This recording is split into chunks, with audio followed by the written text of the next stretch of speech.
So, with text editors, there's lots of like previous work to look back to. There's been editors for a long time now, and you're rebuilding all of those things. But like, what in Zed is something that you think is like unique to the way that you can edit code in Zed that you miss if you like happen to use another editor? I do think like performance is at the, it's not a feature. I guess it's a cross cutting concern, but like it shows it is the number one thing that we were excited about starting uh out, but also like yeah, talking to people that use Zed, it is one of the things that people do appreciate about Zed. So that's uh that's sort of at the core, the craftsmanship like that was put into like all the data structures and like we've been thinking about this problem for a very long time, and so like I think it shows in the performance. I think yeah, other like another feature that I think is really cool, and we only scratched the surface of it for right now, and we can get into that in a little bit if you want, but is collaboration. At Zed, all of our pairing session and collaboration sessions, they all happen within Zed. Like we'll hop on a Zed channel and like somebody will start sharing their project, share their screen, and like there's this seamless integration between like when you're in Zed, you'll see like a high-fidelity, like each person gets its own buffer, uh their own buffer, and like you can type at the same time. I can follow you, you can follow me, as I tab around, and as I tab away from the editor, we'll turn to screen sharing automatically so that I see what you're seeing, and same story like when you go back. So I think, we paused a little bit work on collaboration because, there's so many other table stakes features that we need to get to in order to sort of win the opportunity, like to actually that for people to like enjoy collaboration. But I do think that's something that is really peculiar about Zed. And again, it works the way it works thanks to the data structures that power it. Like the entire buffer is a CRDT, and like, um, you know, I think some of the things we can do, it's because of that. It's because like, the data structures powering that foundation are designed to be collaborative from the ground up. So you'd done some work previous to helping found Zed around like collaboration, like CRDT something, right? Like, was it Ditto? Was that yours? That's right.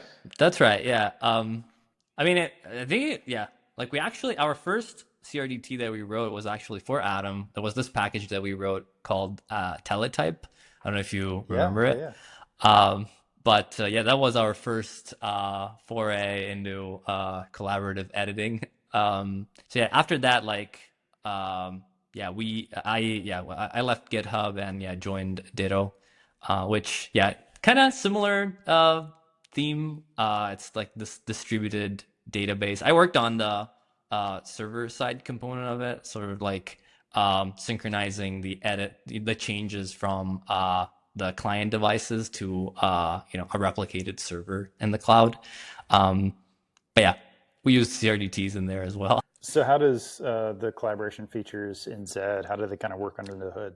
Yeah, so we used this technique, and again, the world might have changed since we started on this. Maybe there are newer techniques that are even better. I don't know, but like we used this technique, which I think in the literature is called RGA split.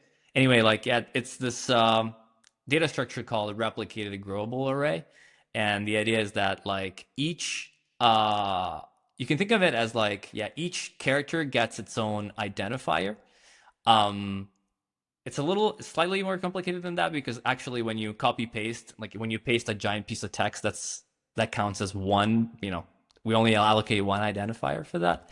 Um, and yeah, like then thanks to like Lamport clocks, we can sort of like as opposed to saying I'm gonna insert like if the three of us are collaborating and I want to insert this character, right? As opposed to saying I'm gonna insert this character at offset 3, the algorithm works by saying I'm going to insert this character after this other character with identifier whatever, right? Now there are there's subtleties in there to make it work correctly because like the three of us could we might all want to insert after a certain identifier, right? And so like there are some tie-breaking rules that you need to apply in order to make sure that like the order is deterministic across all the replicas. But yeah, and I mean, it's not even that, I don't know, like the paper is written in a pretty like convoluted way, but it really is just like, find the sentinel value and like sort by, after you do that, sort by Lamport timestamp, and the Lamport timestamp that has the highest, that sorts the highest goes the closest to the identifier. Reason being that like, if you're the latest, like it probably means that you're causally after those other edits as well, and therefore you want to be the closest to the sentinel value. That's kind of the how the buffer works at a high level. We implemented a bunch of optimizations around that. Actually, like I said, it's like a replicated growable array. It's actually stored as a B tree. Just because, we want the log n performance across the board. I actually think that is one of the coolest pieces of tech that we have in Zed is this data structure called the sum tree, which is basically like, a B tree, like a copy on write B tree. And the fact that it's a B tree makes it fast. The fact that it's copy on write and append only makes it so that it's very easy to like clone it, mutate it, pass it around to various threads. I'm really happy about the design of that data structure. So you mentioned a stricter approach to plugins. Like I personally use VS Code right now. Well, I guess Cursor, and there's just like as you said, a Cambrian explosion of plugins. I've Right. pared back my usage to only like 5 or so plugins at any time. But what is that different approach, and like how does that like play out in like actually? Yeah. So we're using WASM, like as opposed to, I think what VS Code does is they have like an extension host, so they do actually confine extensions to their own, a separate process. What we ended up doing was taking a different step. Like we basically, right now the extensibility story of Zed is still not, we're not to 1.0 yet, so like it's the 0.1 of the extension API. But yeah, you can basically do a couple of things. Like one is you can define language servers and themes. So I think there's 2 ways of doing it, but like one of the ways is like you can use WASM to define your language server, and the WASM we use WASM components for this. So we define an API, and like we use this tool called WIT, which is this interface protocol. The extension, what the extension can do is basically like, implement that interface, that trait that we sort of export, and, compile it to WASM, and we will import it.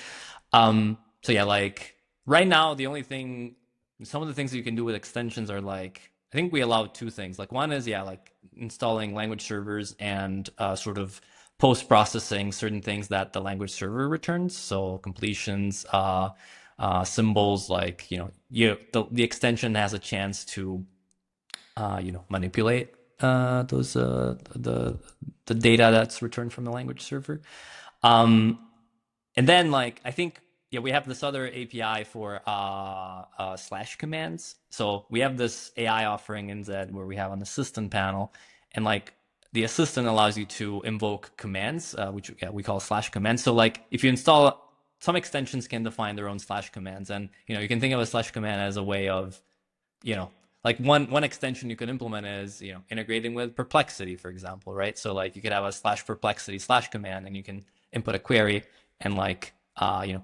you can write some WASM to interface with Perplexity. So there's a lot to do still on the extension front. I think like manipulating text would be amazing, like allowing extensions to sort of get in the way of like, or not get in the way, but be in the middle of like the user typing something, and like you can do other stuff. Also like adding some UI elements maybe. I don't know. We haven't yet gotten around it, so we're taking our time, I guess, with it a little bit, just because like for every bit that we add, we want to make sure that we can support it and like make it performant going forward. But yeah, we found that like a lot of what an extension needs is a lot of it is just language servers. Like a language server gives you like a lot. You won't be able to do things like I think in Atom at some point we had this extension that let you like I think it was like Space Invaders or something. Like you could basically destroy your editor. Like you could render like a game that you can shoot at different UI elements. We don't have that, but I don't know. Like in the future, I am excited about we write our own shaders, right? Like I think it would be amazing for people to like even integrate with that. Why not, right? Like you can sort of write some fragment shader to manipulate how I don't know, write a certain cool animation that will be very hard to write in any other way, right? Yeah. Yeah, it's really interesting. I think like extensions are definitely one of the key things that are kind of like table stakes these days. And there do seem to be like a lot of companies who are using WASM as an extension interface. So we had someone from Figma on who was like talking about like Figma plugins. We also had Steve Manuel, the founder of Delibso, and they have this WASM plugin framework called Xtism. It seems like a good approach. But yeah, it'll be interesting to see like how that evolves. I think that like one of the few like frictions that I've had like coming into Zed was just like, oh, it was like this plugin that I'm used to isn't like available or whatever. And it's just a part of like ecosystem maturity and everything. 100%. I think we need to, our story hasn't been fully fleshed out on the extension front, but 1.0, when we ship 1.0, I think that's going to be a key component. And so long as we stay true to those performance values, I think we'll be able to deliver something that's cool and compelling.